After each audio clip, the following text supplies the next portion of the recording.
ஓம் சாய்ராம். சத்குருவாணி 106. அடிக்கடி குருமார்களை மாற்றிக்கொண்டு அவர்களையும் இவர்களையும் பின்பற்றினால் தனக்கு ஒரு சொந்த குரு என்பவர் இல்லாமல் போவார்.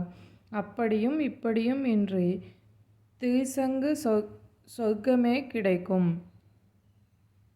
என் லீலைகளில் இருக்கும் உட்பொருளை கிரகித்தால் உனக்கு இது தெரிய வரும். உங்களுடைய குருவிடத்தில் ஸ்திரமான விசுவாசம் கொண்டிருக்க வேண்டும். உன் சித்தம் வேறு எங்கோ இருக்கக்கூடாது. இந்த இரகசியத்தை பத்திரமாக மனதில் இருத்தி கொள்ளுங்கள்.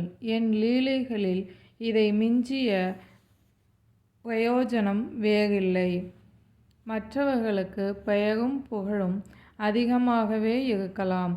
உன் குருவிற்கு திடமான நம்பிக்கை இருக்க வேண்டும். என் லீலைகளின் மூலம் நீங்கள் கிரகிக்க வேண்டிய உபதேசம் இதுவே.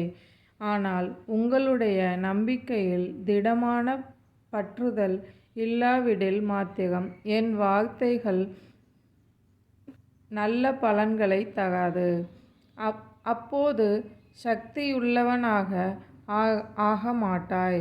குரு சரணங்கள் மீது தலை வைத்து அவர்கள் வார்த்தைகள் மேல் நம்பிக்கை வைத்தால் நிறைவேறாத காரியம் ஒன்றும் இருக்க முடியாது. இதயத்தில் எந்த மூலையிலாவது ஒரு சிறு துகள் அளவு அவநம்பிக்கை இருந்தாலும் என்னை பின்பற்றி பயனில்லை. என் வார்த்தைகளின் மீது நம்பிக்கை வை. ஓம் சாய்ராம்.